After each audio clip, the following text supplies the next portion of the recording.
Andy, pretty sure. There we go. There we go. Andy, we're all live. We're live on Facebook. Again, another Friday. Mate, That's it, mate. Yeah. Well, the end of the week. Cheers, end of the week.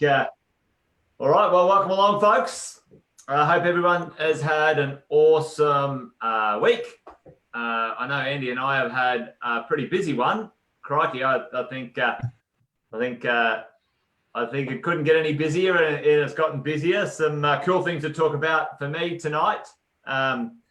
A bit of extra boost from the government grant. Hey, and I want to point out, I told you so, didn't I say this? Go back and have a look at our Wine and Wisdom. I said the government would distribute cash through the building system. We'll talk about that in a minute. Not as much as I thought they would, but I think they've got something else in plan.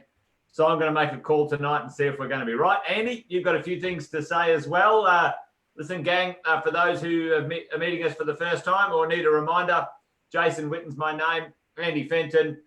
We've both been in our collective industries or respective industries over 20 years, helping people in all walks of life. But my gig is real estate investing and finance. Andy's is banking and finance and financial planning and all things money. And tonight we're going to sort of do what we always do on a Friday, Wine and Wisdom. We're going to debrief our week in our two respective worlds and hopefully pontificate a little and see if any of our pontifications help those listening in. If you do have some questions, Andy's going to monitor those questions today.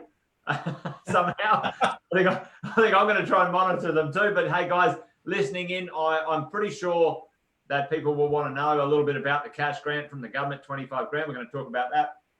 If you've got any questions, start putting them in the chat because we'd love to answer them with you guys and, kick off the night. So, Andy, what's on your menu for tonight's chat, mate? What's been happening in your week of the for the week? Oh, mate, we both called two things correctly. So yours was it's been multiple things actually. But like you said, I mean, it's been all of a sudden at the beginning of this week, just ridiculously busy. Things stepped up. One of the things that we called right at the beginning was mergers and acquisitions.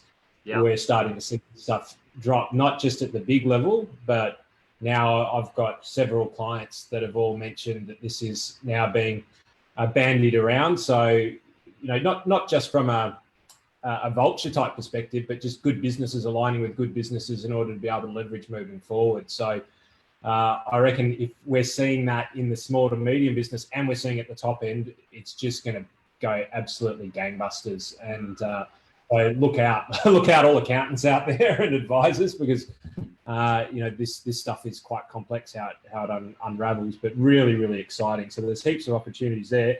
I think we'll go with the budget first.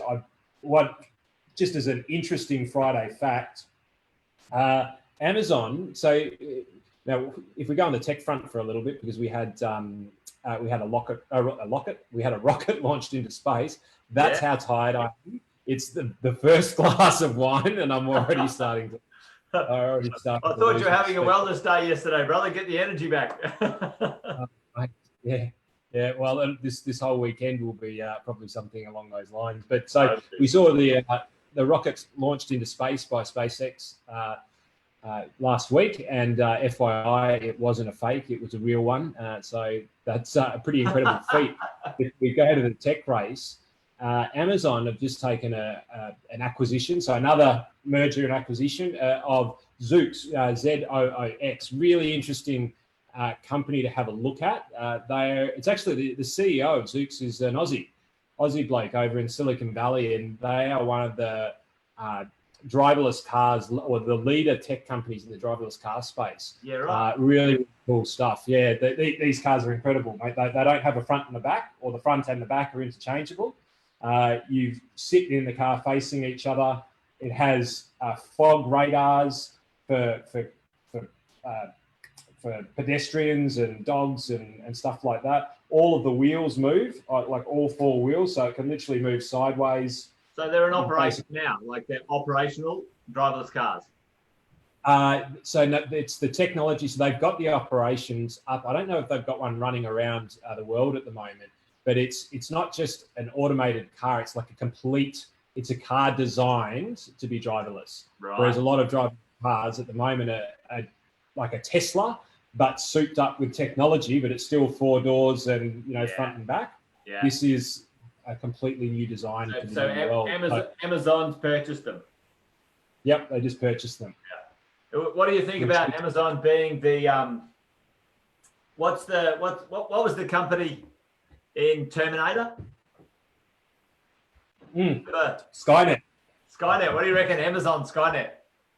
It could be. I've always said that The Fifth Element is one of the most crazily visionary films of the last century. Yeah. And basically everything that they put in there has come true on some level. So I've forgotten whether it was Zoran Industries but the scary thing is that if one of these companies, whether it be Facebook, whether it be Amazon, Google, or whatever, they end up with the wrong person at the helm of them, then it can be a pretty scary future because they'll control so much. But really interesting to see Amazon jumping into that driverless car space because previously not on the radar for them, right? So just it's just an interesting point, but it's also something to note where these big companies are going to start diversifying across multiple different areas and trying to gain slices of each other's pies in order to be able to potentially dominate that market. So, and that provides a whole lot of opportunities then downstream. So I think after we chat about the stimulus package, chat a little bit of equipment leasing and finance for people in business. You want to get that stuff. So just before the quick prelude to it is you've got to get that stuff in as at yesterday because they might have relaxed the banking legislation that relates to mortgages and the process a little bit, but apparently equipment leasing and finance is as hard as it's ever been. And also stock levels low. So we'll go into that later on, and I can share you some insights into some of the few friends who are hedge fund managers as to what their views are on the market. But mate, the big one, which everyone's talking about, which is the 25,000 that you predicted into the property market via way of new builds subsidies and renovation subsidies. Now I've gone through this with a fine-tooth comb, mate. But what's your take on it? Mate, like my quick take on it is it's really going to help first home buyers who are getting a leg up anyway. That's it but it's free money, so I'm pretty pumped about it. Anyone who's got a first home still ahead of them, or have still got good employment right now and can afford to buy their first home right now, depending on where you are. But for most people, a home under the stamp duty threshold in each of the states. So that depends. It ranges from 500 grand to 650 in Victoria and New South Wales and so on. Most first home buyers right now can get a free house, a free home, and doing the math, probably put between $10,000 and $20,000 of cash in their pocket and walk away with a free home with this extra grant. So let me break it down for everyone. Just if we have a look at it, we'll look at the first home buyers first, and then we'll reverse engineer to other people who might want to build a home, and then renovators. Yeah. Yes. So the first home buyers really, I think, are the ones that are really going to benefit from this unbelievably, fantastically. Number one, a first home buyer was already getting a dollar grant from a local government or a state government already. So it ranges from, $8,000 to $20,000 across Australia. So down in Tasmania, it's 20 grand. Regional Victoria, is 20 grand. Queensland's $15,000. New South Wales is 10. Victoria, and so on. So different grants, but I'm just going to I'll use Queensland, my backyard, as the example right now. So free cash already for a first home buyer, $15,000. Then if a purchaser in Queensland was to buy under the stamp duty threshold, which was $500,000, they would pay zero stamp duty. So that's on average around about $15,000 as well, if you use the full exemption. If the purchaser could lend at 95%, then they would need to pay some lender's mortgage insurance. Right now, the government has said they're reinstating the lender's mortgage insurance scheme for first home buyers as well. And so that's reinstating on the 1st of July. So let's say you qualify for the first home buyers lender's mortgage insurance scheme as well. So you don't pay any lender's mortgage insurance fees. And then let's say you get $25,000 extra boost right now as well. And I know nearly every decent builder and developer in Australia now is offering a $5,000 or a $10,000 extra cash boost or an extra something or other to get someone over the line. They might take it away with this boost now, but it could be still hanging around.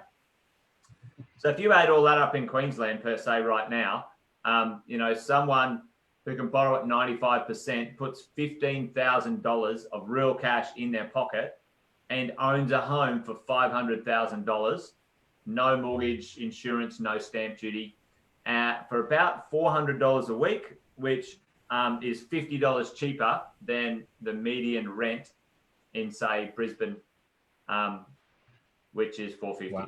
So it's a never. Like I was telling this to my young team members in Positive, like you guys, there's 3 or 4 of them, like quite young. They're new, they're in sort of admin and marketing and so on, and they're ready to roll. And I'm like, guys, you will never get this opportunity ever again. The government has just laid it out on a platter for most people who've never bought a home to get a free one. Free house, guys, free house. Bloody hell, I wish I had that when I were a lad. Like you'll end up with a house which is cheaper than rent for free and 15 grand cash in your pocket. That's if you do that properly. Now, there's a few caveats in that game. There's a few caveats. You've got to know your finance well. Unfortunately, most brokers aren't very good at this, and banks are even worse, okay, understanding how to do this properly and in sequence. I was just talking to one of my guys here. When she met her husband, she'd never purchased a house, and the broker didn't even suggest that she should buy her own home, because she'd never bought her own home. Like it was ludicrous. Anyway, and the builders, unfortunately, sometimes they see this as a bit of a boon as well, and they're like, well, we'll put the prices up. Okay, that's what will happen. They'll get a chance to put prices up. So you've got to understand how to understand the price of constructing a house at the very least. And what will happen is builders will say, yeah, we can build it. They'll grab the business. And once you sign the contract, they can take 12 months to build it, not 6 months to build it, and you can do nothing about it.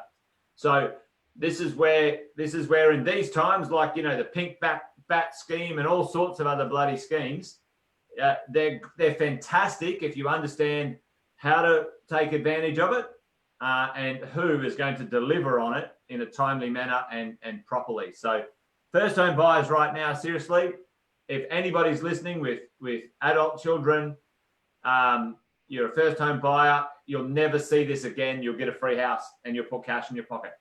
The other one, Andy, is if you're a parent right now and you've got quite a lot of equity in your home and you're happy, like you've got your stuff organized, you can put your home up. It's called an equity loan to your children for a first home. And here's what a bunch of my guys have had help their kids do. They put their equity up in the home. The home is used as security for the deposit. So, and their kids get to bank all of the cash. So they get to put the $40,000 in their bank account instead of it going elsewhere. So, and it just basically goes in the offset account. And so we've been able to do a strategy with 2 of my first homeowners where they get their first home and they keep the cash, and now they're getting approved for finance for their first investment property. So basically, if you were an investor right now, but you were going to do your first home, you could own a first home for free, and you could buy your first investment property all in one go if your income allowed right now. It's crazy. It's awesome. It pumps me right up for setting those sorts of people up. Anyway, I better stop there because that's the first home buyer discussion in that sort of space. Isn't there some stickiness around this? And I've only really started putting my eyes over it today, but the construction actually needs to start. So they've got to turn dirt within within 3 months of contract date. Correct. So just remember, the grant goes till the end of the year. Yeah. So yeah. So one of the things to be very, very mindful of if you're going out and doing it is don't just. I wouldn't be allowing for those for contracts to have long dates on them. I'd be sort of saying, well, look, if we need to access this, we've got to have a clause in there that says that you turn over dirt before the period of time's up.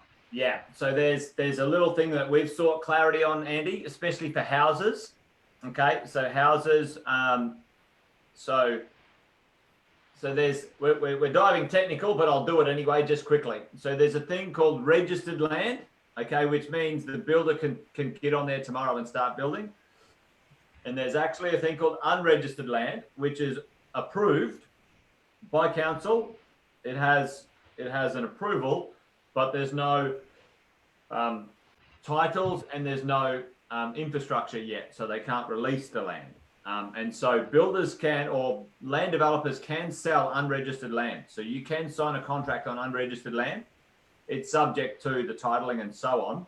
Now, don't get caught in this, gang. This is where a lot of people get caught. They'll get caught in an unregistered piece of land, and 6 months later, it's still not registered, and then you'll miss out on the grant, Andy. So good pickup. So registered piece of land. Yeah. And here's the drill. This happened last time in the GFC. There was some boosts, some first homeowner boosts after the GFC. I don't know if you remember that. They brought in some boosts and some encouragement for people to get out, and the place, like land, went spastic. So what we did, what we had at Positive, we had our team members camping out in tents for 2 days. That's not even an exaggeration. In Sydney, they were camping in tents for 2 days to stand in line to buy people properties or buy land, because you had to line up and you had to stay there. It was like you're in line for the first iPhone or something like this. So like right now that's going to happen. I've got a good friend, you and I know her. She's in Newcastle, and I'm trying to help her buy her first or buy a property. She's entitled to the grant, but not the first homeowner grant. And we've been going back and forth for 2 days now since the announcement came out, and literally that property sold, that property gone. She can't get hold of any of the salespeople. It's on like Donkey Kong, gang. I've been saying it for months and months. Even before COVID, this was going to happen anyway. But now this has exacerbated it. So, but good pickup on the rego date. On the off the plan, so you can apply it for an apartment or a townhouse. But we're getting some clarity on that, because that one's the tricky one, Andy. That one's the tricky one. Yep. Yeah. So don't rush into an apartment or a townhouse first home buyer without some really clear understanding of how that applies. In a house, it's actually very clear. We know the rules right now. It's actually very clear. Like, it's got to start within 3 months of you signing the contract. That's not unclear, you know? Yeah. The other things, just actually, and I haven't got any clarity on this, mate. So when it talks about you are a natural person, not a company or a trust, is that referring to the title owner, or the? Yeah, you have to be an individual, a person. It has to be Andy Fenton, not 123 company as trustee for the Andy Fenton Trust. It can't be a trust or a company. Yeah. So that's whoever's on the title. So correct. Not necessarily have to apply for it. Must be over the age of 18. I've already had a couple of people that have flicked off emails saying, "Does this mean that I can buy houses for my almost unborn children?" No, it doesn't. But good thinking. Australian citizen, and then there's a couple of incomes tests as well. So for an individual, 125,000. Yeah. Based on 2018, 2019. So we can't go back and change our tax returns, or maybe you can actually, but well, if you haven't done it yet, and as a couple, 200 grand a year by the looks of it. Yeah. So as long as you're in those zones. Yeah, if you're in those zones, and I'll just quickly show you, because I want to just show off my stuff here. I'm up in the corner. There you go.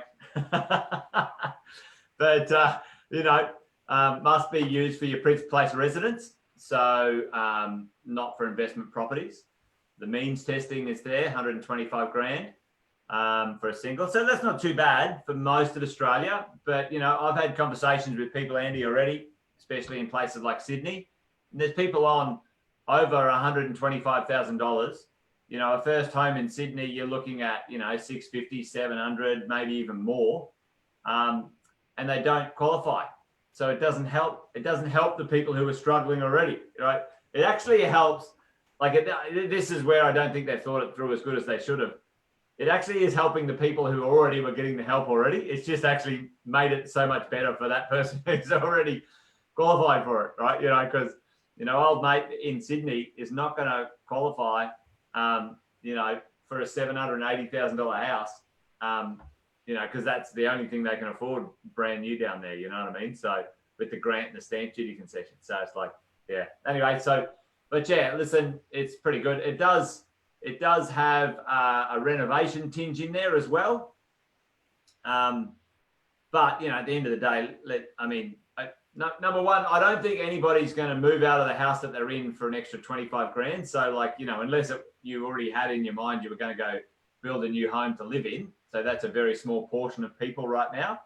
I don't think you or I, Andy, goes, well, shit, let's get 25 free cash from the government. We're going to build a new house and we're moving in, Magda. Just let her know, Andy. I don't think that's going to happen. I was looking at it. I was like, holy hell, how do I get my hands on this?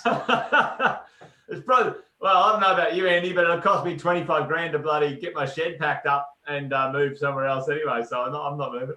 But the renovations, that's not bad. It's probably, that's a bit of lip service, I think, the old reno.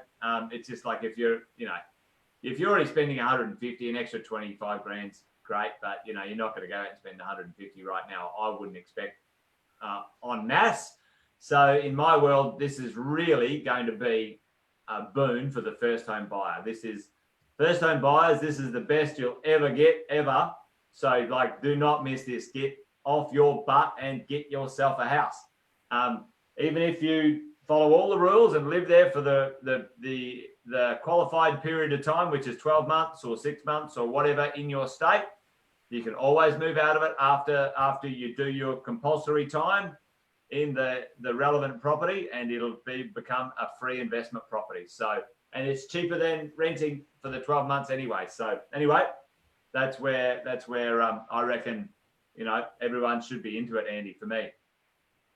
Mate, I absolutely. I think it'll be really interesting to see how everybody responds to this. But as we've said with other areas of this, of all of the legislation, all of the opportunities that have arisen out of COVID legislation, is you kind of got to be quick on it, right? Because once the banks, once the builders, once the market, once people start to figure this stuff out, what ends up happening is like what you said, builders will price up. So the 25 grand just gets absorbed in builders, or the people figure out ways of being able to arbitrage, for lack of a better word, the opportunity. Well, it's free market movement, right? Like you talk about this all the time. Like that's what the free market movement's all about, right? Like, that's the theory of it, isn't it?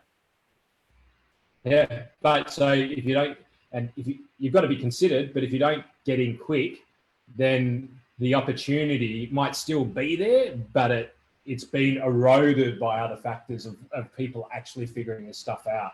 Yeah. So it's one of those things, just it won't be around for long, and the opportunities that sit behind it won't actually be there for long either, until they get, maybe not completely obliterated, but just slightly eroded by people's, moving and shoving. So I'd be looking at it straight away. But I actually reckon there'll be a fair bit of take up on the reno. Like we don't qualify, but mate, I was trying to figure out it. The reason why I was looking at it so hard is I was trying to figure out any little loophole. I'm like, surely I can fix something out in here.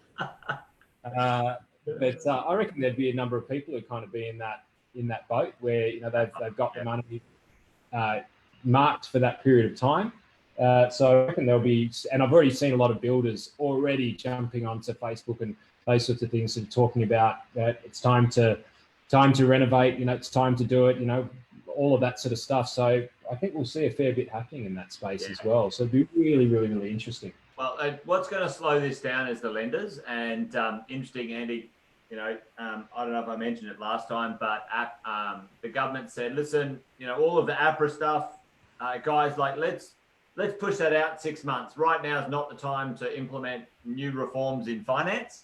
I think you and I were talking off air the other day. I don't know if we were doing it on air, but I think the APRA reforms are gone. It's over. We just wasted a lot of time and money and actually caused a lot of grief in the Australian economy. That's one of my calls. But like the Achilles heel in all of this stuff is going to be the speed to getting, lending out to the marketplace, like leverage. Whether you agree with it or not as a whole, like you think, leverage is kind of like a dangerous instrument or not. It's how our economy works. And at this point in time, when leverage and money is slow, it really puts the skids on. And they haven't solved it yet, as far as I'm concerned. It's still hard, like you just mentioned. So it's going to be the Achilles heel in all of this stuff. The banks need to move fast in making this stuff work. So it's going to be and they have slowed. Like they've really slowed in a lot of these areas. So it's one of those things that I guess as for people who are really thinking about it, you just got to get on the phone to your brokers. If you don't have them, let us know. We'll put you in touch with them. But we can connect you with one or two. Yeah, you've got to get onto them like now, even if you don't end up proceeding, which probably our broker friends won't like me saying that. No, just don't create a waste whole lot of anyone's work. bloody time. But if you want to do it, you got to do it. My call too is this scheme's only like $600 million worth of extra boosts, right? So it's in the scheme of things, it's not a lot. It's not a lot of dough. I think they're saving their money for the stamp duty attack. So, here's my call. I think they're going to have a crack at it. They're going to have a crack at sort of changing what stamp duty means to everybody. But what I've seen suggested actually is kind of like a wolf in sheep's clothing as far as I'm concerned. So, some of the suggestions of changing stamp duty from a one-off payment to an annual payment. Long term, if you're an actuary or you like a good spreadsheet, given the choice, I'd probably do the upfront payment rather than the ongoing payment. So anyway, it's interesting. It's interesting. You never know what goes on in these crazy, weird times, Andy. But you know what I don't know, because this history's an interesting thing, right? Like, I don't know if you remember, New South Wales thought it was amazing. You know what we're going to do? We're going to bring in an exit tax. I don't know if you remember it. And they were going to charge 2% for people selling their houses in, not like it was the duty for selling their house in New South Wales. And it was just prior to the GFC. It was actually fantastic for property investors who weren't selling their houses because it actually just smashed the New South Wales property market for developers. It napalmed it, and we did about 2,000 deals in Sydney at heavy discounts after the GFC. But when they mess around with this stuff and they don't think about those sorts of things very, very well, it has some adverse effects. So anyway, I think New South Wales, by and large, Sydney is still got a lot of pain to go in the real estate market. I think the rest of Australia is going to fare pretty well, actually, from what I can see. Like in Queensland right now, our property management business is getting uplifts in rent, like renting properties for more, $20, $30, $40, $50 more in the middle of COVID than the previous renter. So I don't think Queensland, by and large, has got a huge amount of pain. Melbourne, some reductions, but not massive. But I think Sydney's the one that's going to get beaten up. But anyway, But the grant, we're good. I'm pumped. Andy, anyone listening in, if you need some help with it, let me know. it's exciting times. They're going to give you free money. It really was. It's incredible watching people respond to it. Yeah. I'm just seeing if I can find in here, because sort of to talk to that comment in around leverage and I'm just seeing if I can find it here, because effectively what we're seeing happening, and when you talk about the pain and how long it's going to last, is that markets tend to just operate so much more efficiently and faster now. So when we do look back at history and we start to go, okay, well, what is it likely to look like moving forward? And I'm not saying that it's going to necessarily go in this direction, but what we've seen is every time we've gone through the next big challenge, whether it's Black Monday, Black Wednesday, whether it's the GFC, all of these periods of time, the recovery cycle has been significantly faster each time. And there's a large amount of that is due to the flow of information, how quickly information actually is disseminated. A large part of it is to do with the availability of funds. So if we do see debt drying up, then that slows it down. But there's been a lot of government movement to try and make sure that the banks are fluid and are circulating money so that it can be recirculated around. So it's quite likely that in the property world, as with the share market, but the property world, we may see some period of downturn of prices in pockets of real estate, but it'll likely be for a far shorter period of time than what it has. And if we have a look at the more recent times where property got a bit of a shellacking, like in the GFC, actually rebounded really quickly in the scheme of things. Yeah. So it's one of those things I guess, quality is always going to be a front of mind. So if you're not in the quality area, or if you're not buying quality stock, then you could be staring down that barrel of a potentially bad buy. But there's also going to be able to create all of these little opportunities that are in there as well. And so I guess in the mindset of people who are sitting there going, oh, it's going to be long, it may not. It actually may be something that provides very, very fast opportunity and then gets on with business. And all of that really is going to depend on larger factors that are largely out of our control. Yeah. But certainly as far as efficient markets are concerned, that's how the journey will actually progress. So I think the real opportunity hat needs to come on, especially if you start to see some, downturn in property prices and some pain in property prices. Yeah, because reality is, and it was the same in the GFC. Mum and dad's, what choice do you have? Sell your house and then what? You got to go rent. It's expensive to rent anyway. So most people knuckle down if they own a home. They sort of cut expenses elsewhere and they pay their mortgage. In Australia, you can't walk away from your mortgage without some pretty serious repercussions. In America, everyone's going, oh, the prime mortgage collapsed in America. It was nothing the same. It wasn't even the same breed of animal. Like, we were talking about a dog and we were talking about a cat. Just because they had 4 legs doesn't mean that they're the same thing. In America, you and I, if we had a mortgage, we can walk away. Like, we walk away. In Australia, the bank comes after you and they can bankrupt you. In America, you just don't have a good credit rating anymore. And then you just go to a bikie and get a loan and you can buy another house. I knew people that, and I'm not kidding, I knew people in the GFC in America handed their keys in and they were in Las Vegas and literally they walked 3 houses down, did a vendor finance deal for half the mortgage, 50%. They just handed their keys back in, walked 3 houses down, walked into a brand new house, exactly the same layout, wasn't any different. And they did a vendor finance mortgage with someone else for 50% less. And all they did is they had a bad credit rating for 5 years. And they were like, well, who cares? We don't care. We're not going to borrow any more money anyway.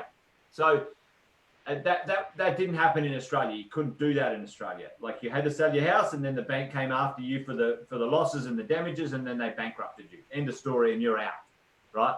You don't walk down the road and get a secondary, go at it, right? So Australia is not the same as America, and I don't understand Europe's finance, so I wouldn't comment on it, but I certainly know America and Australia very well. right now, It's, you know, yeah, you can comment on Europe as well, but like right now in Australia, guys, if you've got a 5% rental yield on your property and your interest rate is 2.5% or 3%, where's your pain? You haven't got any. Like you got no pain. Like it's not like the pain. And if you're a homeowner and you're like, well, I can't make my mortgage payment because I've lost the COVID. Well, you put your mortgage on pause. You get JobKeeper or JobSeeker. It's fairly easy to do that, so you're not on the street. So by and large, it's uncomfortable emotionally and mentally, but you know at least you're getting by and you don't have to pay. So right now, unlike the GFC, there's no like desperation selling. Like by and large, in bulk, in that way, we will see the pain, Andy, where people purchased investment properties with yields of 2% and 3% because they believe growth would go on forever. That's where we'll see the pain. That's where we'll see the pain. You know, and that was predominantly in Sydney and a little bit of Melbourne. Yeah. So. yeah. What about Mate, Europe? What's the go with Europe's debt? I'm not sure if I got the slide on Europe. Europe is a bit of a different beast. There's a lot of old money in Europe, a lot of quite densely populated areas, and it changes from country to country in Europe. Yeah. There's no standard. Yeah, like in Italy, basically your family house tends to remain in the family for many years and generations. Yeah, they don't turn it. Well, there's multi-generational rentals over there, right? Like you hand the rental from family to family. It's kind of like your house, but you're renting it from the landlord, and it's like a really low rate because old mates owned it for 2,600 years or something. Like, it was crazy. I went to the UK. My sister got married, and we were in a little, not a little town, but a town called Worcester, and we were living in a little village outside of Worcester for a week or two while we were going to the wedding. We went to a pub, and the pub was 412 years old, and I was standing in a building, by and large, and this is kind of it's a very white Australian thing to say. So like, I just don't take it out of context. Prior to Captain Cook coming along, there were no other buildings in Australia. Do you know what I mean? Like, as in like that sort of stuff. That the original owners of the land here, or the occupants of the land, go back tens of thousands of years. But in the box of this context of conversation, Australia and buildings and investing and that sort of stuff, far out compared to Europe, nothing. It's just like, like you said, old money. Like Australia's got nothing, in that perspective, right? At the end of the day. Probably nothing that would which would stand up for 400 years. I think most of them would be tear downs after that time. Yeah, it was amazing though. I love that trip. But anyway, so mate, what's going on in your neck of the woods, brother? Like, plenty of stuff going on over in the business land and the banking land. So you said, acquisitions, mergers and acquisitions, it's on. Like you said, it's going to happen. Like, there's opportunities there for businesses to be purchased. What's the knock-on effect, the flow-on effect for us as investors?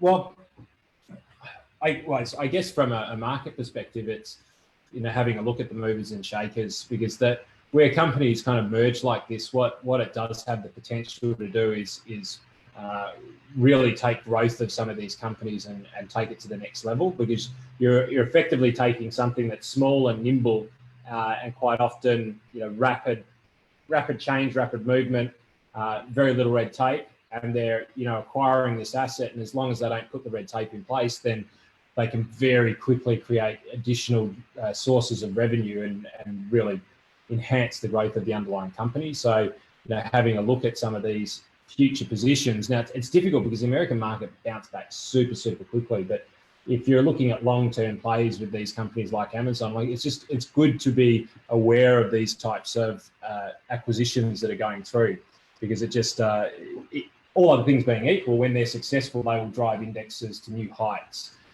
whenever that time is to come.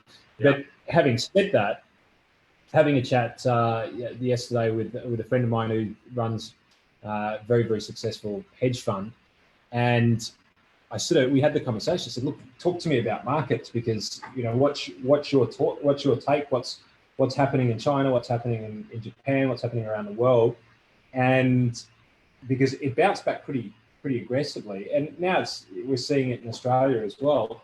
And their position is that they're kind of short everything at the moment, and they keep shorting, and the market keeps growing, and they keep shorting, and the market keeps growing. They're like, oh God, this thing's got to come down at some point. So shorting, for those who don't understand the language, is they're betting on the market to go down, right?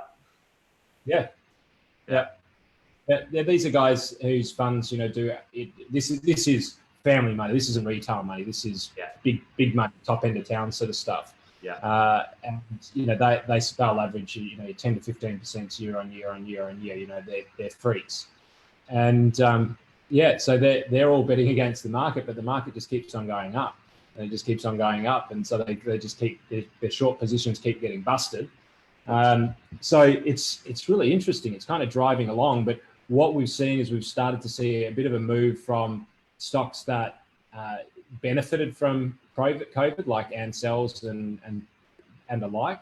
Yeah. And now it's moving into, like, we saw Qantas start to jump a little bit. So that's interesting now. So that's probably expectations of, things opening back up.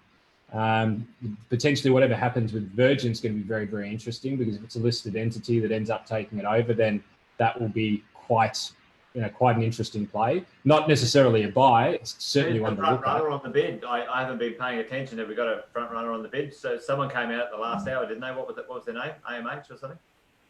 Yeah. So I no reports as to who's doing better than anybody else at this point in time. You would generally put a fairly heavy bet on Queensland actually trying to take the ownership of it. And let's face it, if anybody is going to be able to throw a whole lot of money at something and potentially not get the best return out of it, it's probably going to be government or semi-government, right?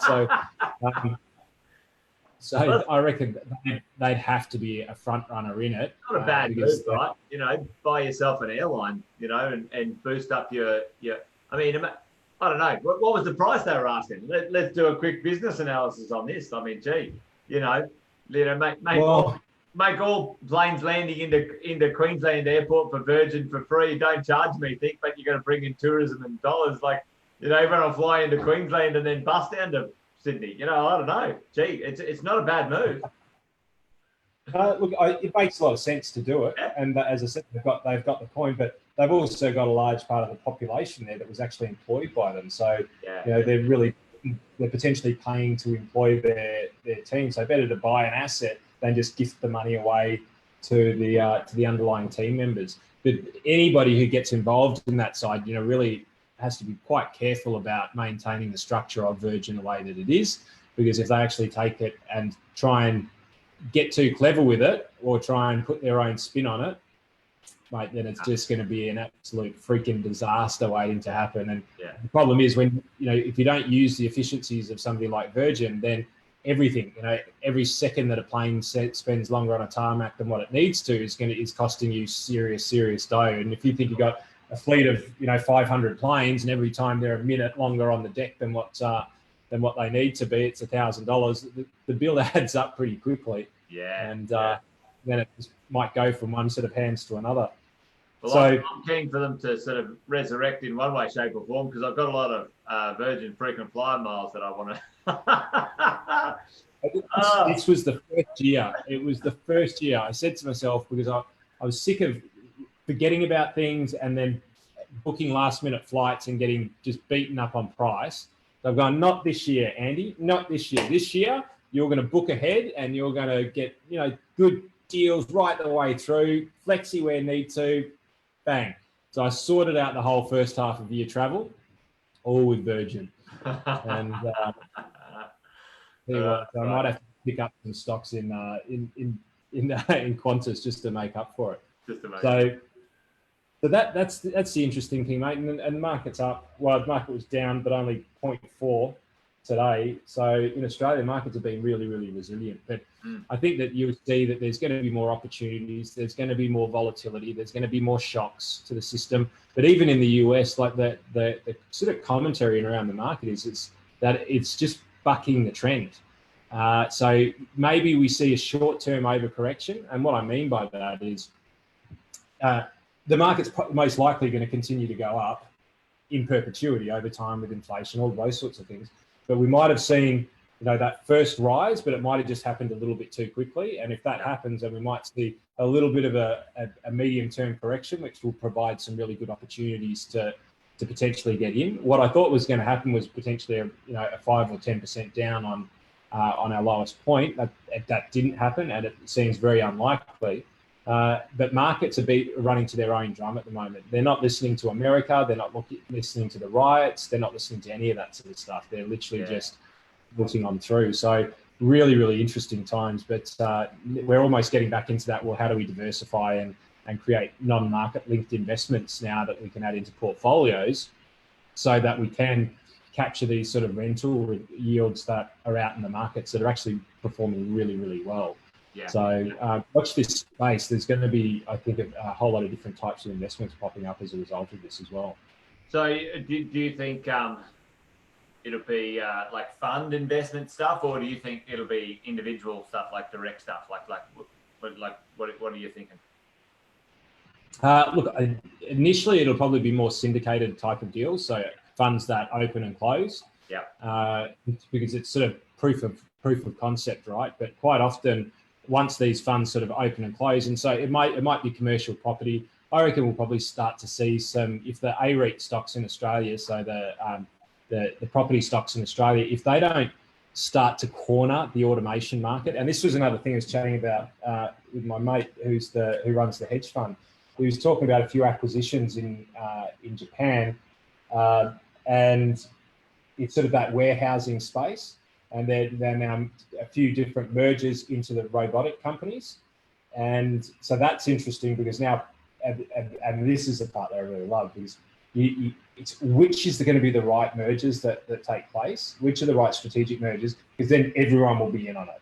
So as soon as let's just say, and there's nothing about these guys because I've got no inside information here, but let's just say Goodman Group as an A-REIT stock decide to go and merge with one of the robotics giants or purchase them, and basically then bring that in and kind of go, well, now our business as a real estate company or as a listed real estate entity is now as a specialist in robotic factories, and because all of this stuff is emerging tech, all there, but we'll see this sort of stuff happen because Silicon Valley's still throwing huge amounts of money at VC.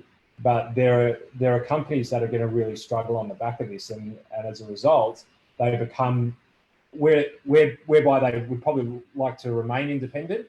They may not be able to get the cash to keep marching forward as fast as what they'd like. So we'll start to see these big strategic mergers and things like that. So it's going to be a lot of fun watching this stuff. You just got to have your ear. Doesn't that make sense? Hey, like just imagine. So that. All of our factories are robotic led. So the underlying thing is, okay, we got some land, we got some, a bit of dirt, but on top of it is we do robotic sheds, we do robotic delivery, or whatever it is. It makes so much sense. Hey mate, is your whiteboard about to fall over behind you there? Like I'm just seeing, like it's it's the Leaning Tower of Pisa. It looks like it, but I don't know if it is. I'm just. What might be the old camera angle? It is. Yeah. All good. But like the combination of that, you and I were talking about this the other day. Like I've been looking at opportunity, about creating funds and syndication and stuff like that. How do you do it? And the old-fashioned ways, like heavy lifting and expensive and stuff like this, and melding technology and all of these things together in those places makes a lot of sense. Pretty interesting conversation, I think. Pontification for the future, but also makes sense to put a bit of money there because that's really where the future of the growth of these things is. Like, right now, one of the things for me is that, I think we mentioned it last time we were chatting, the industrial commercial stuff and, and the logistic commercial stuff, I think is actually performed really well, like even gone up in the COVID times where, retail and, offices have just been poleaxed hard. What are they going to morph into? Where's an opportunity for that stuff? And how's that going to reset? Because I drove one of my kids to school. I drove back, and some of these sets of shops. There was a set of shops that I saw. There were seven empty retail shops. 7 in 11 shops in that strip shops, and that I'd never seen them empty in my entire life. Wow. So it's going to be crazy. It's going to be interesting to see, because you and I both know you coach business owners, Andy. A lot of people run, just because someone owns a business doesn't mean they're killing it. Matter of fact, most businesses don't survive, past 5 years, and then those that get to 15 years are like bloody rare as rocking horse shit. But retail cafe or whatever, like what's going to attract those people back to those places? This is there's so many empty places, and it's just it's a question out there of pontification, So, in that sort of space, I'm really I'm thinking about it, Well, it provides new points of entry for other businesses to come in, which are better capitalised or repricing. I don't know, before it wasn't, I couldn't do it, but now the rent's 10 grand instead of 20 grand, I can do it.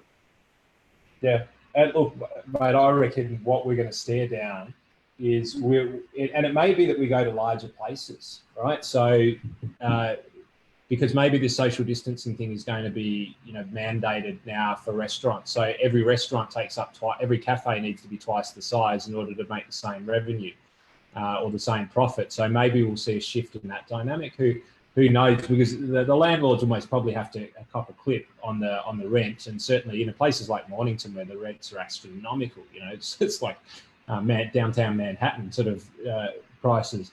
But it's logical to think that those may have to come down a little bit and normalise so that new punters can come in. But mate, what we see and what we've already seen a little bit of it is you can't hold Australians back from spending cash. It is unbelievable. I went out because you and I have been toying around with tech and stuff like that recently. So I've been down to JB Hi-Fi a couple of times just to grab, a cable here and there. And mate, it's packed. It is absolutely packed. And when you give the people the ability to get back to some sort of normalcy, I reckon you're going to see an absolute explosion in these areas. So the money that would previously have been distributed across 20 restaurants is probably going to be distributed across 10. Yeah. So what's the one got through, right?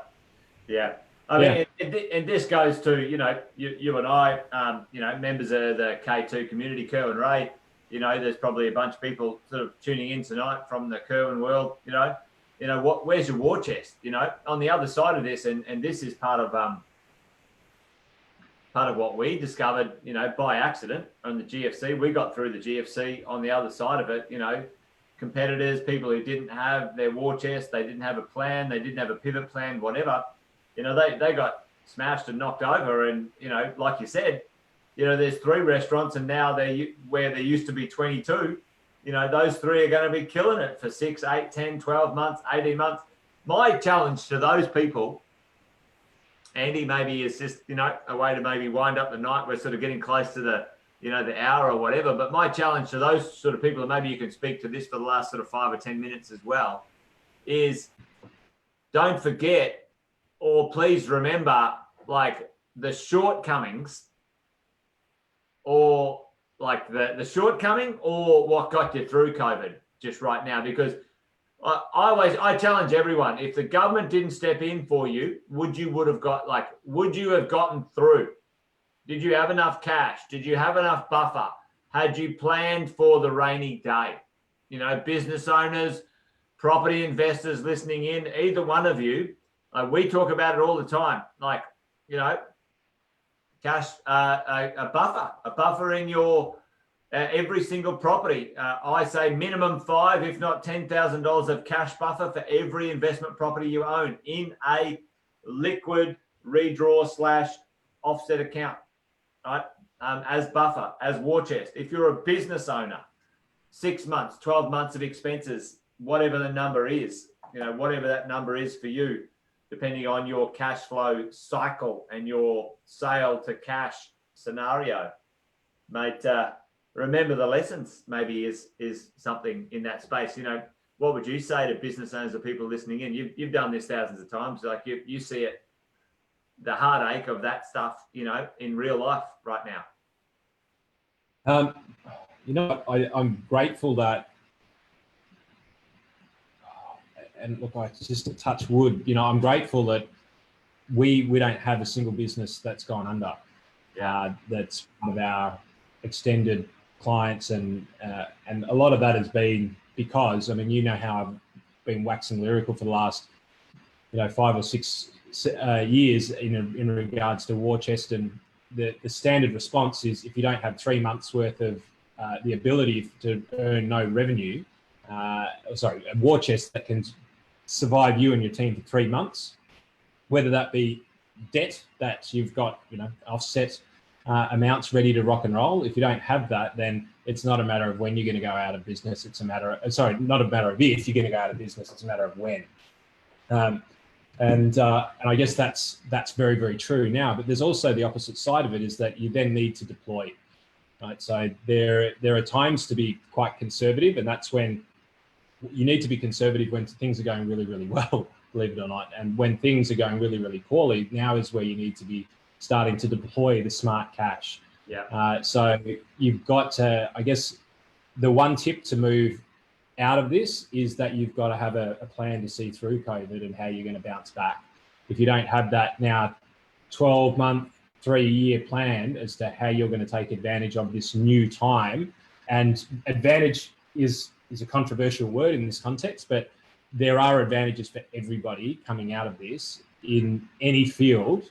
You've just got to look close enough. And probably the more devastated your industry, the greater the advantages that are going to be around. So you really got to look and go, okay, I've had the war chest, it's gotten me through. So what's the strategic position out of this? And you've got to be able to spend it to harness the fact that you were conservative coming in.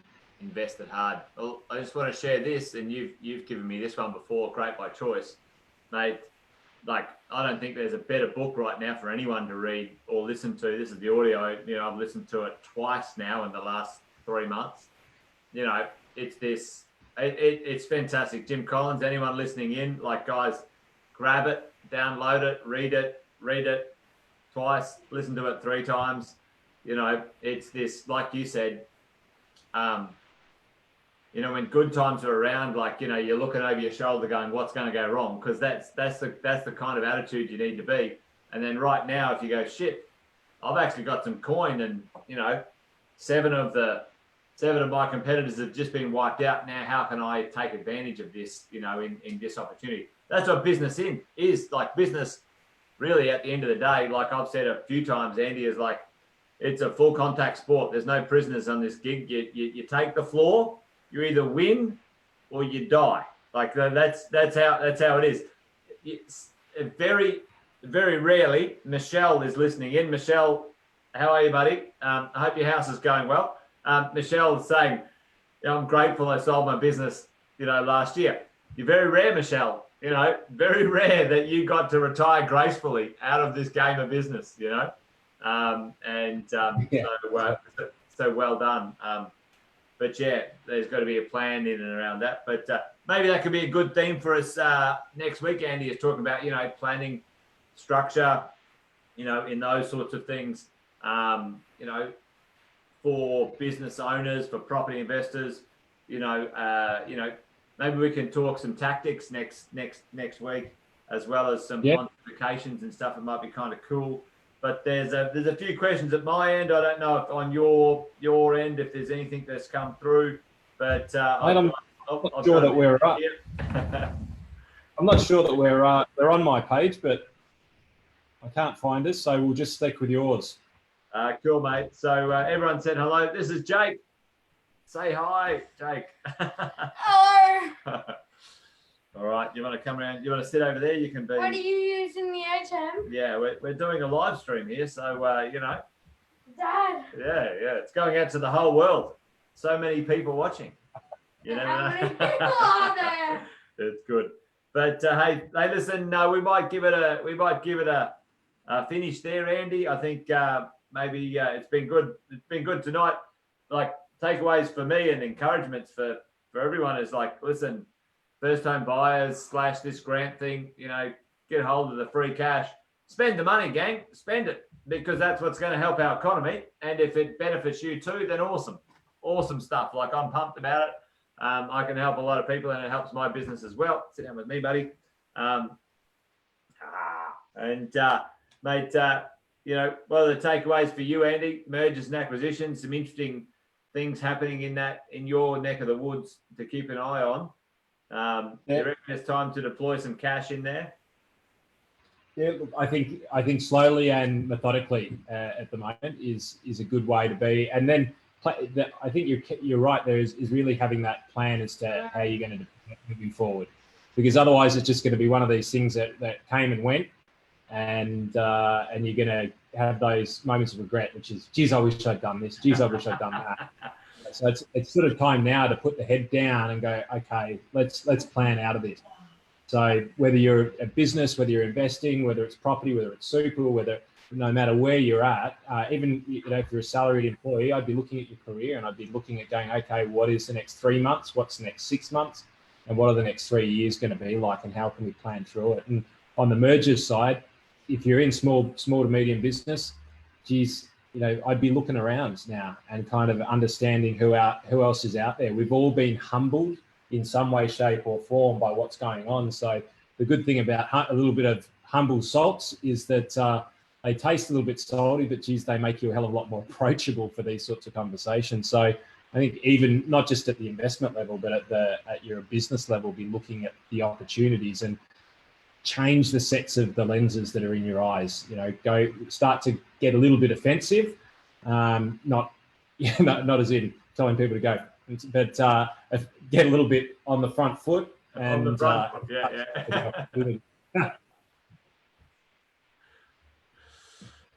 Sweet, mate. Well, that's good. Mate, wise words indeed there, mate. Don't miss the opportunity, really. Like you said, I look back on the GFC and I wish I would have bought, 5 times as many things as I could have, or I did, you know what I mean? So at the end of the day, don't miss that one for people right now. So if you want to check out something, just as we're sort of signing off, we'll have a look at these little beasts. These are the cars that I was talking about a little while beforehand. Yeah, right. And they're absolutely incredible. These things absolutely fly. They can almost go sideways while going full tilt forward.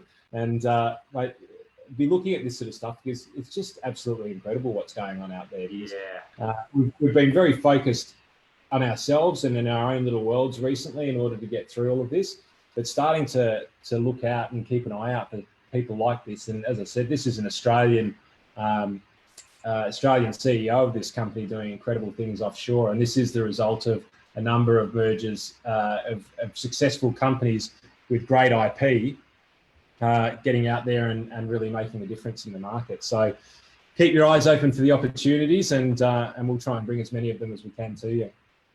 Mate, awesome, buddy. No, that looks awesome. Cool, mate. Well, listen, cheers. Enjoy Wait, hang on. There's more. There's more. This is the cool part. I just stopped too early. Check this. So, this is how these little suckers can move. Wow. Imagine putting in a car that doesn't seem real. That's not real. That's so fake. It's not fake, Jake. It's real, man. That's a real driverless car. Dad, that's super funny. I thought it was just edited like. No, that's for real, Andy. There you go. It reminds me a little bit of Frogger. It does, absolutely. Cool, mate. Well, it's good to chat, mate. As always, love chatting with you on Friday. You've got an amazing brain. And I need there's pizza. plenty more than just your brain, that's for sure. But tonight, it's been good to get your pontifications, mate. And hopefully everyone's enjoyed it. We've had a few thanks from everyone signing in. And, mate, look forward to maybe catching up next week and maybe talking maybe a little bit of tactics and stuff for people as well. Let's do a little bit of work on that. So, all right, guys, thank you. Jake's enjoying the headbanging here, and we'll sign off. Happy long weekend, He's looking for everybody. his pizza. All right, mate. Thanks, buddy. See you, mate. See ya. Bye.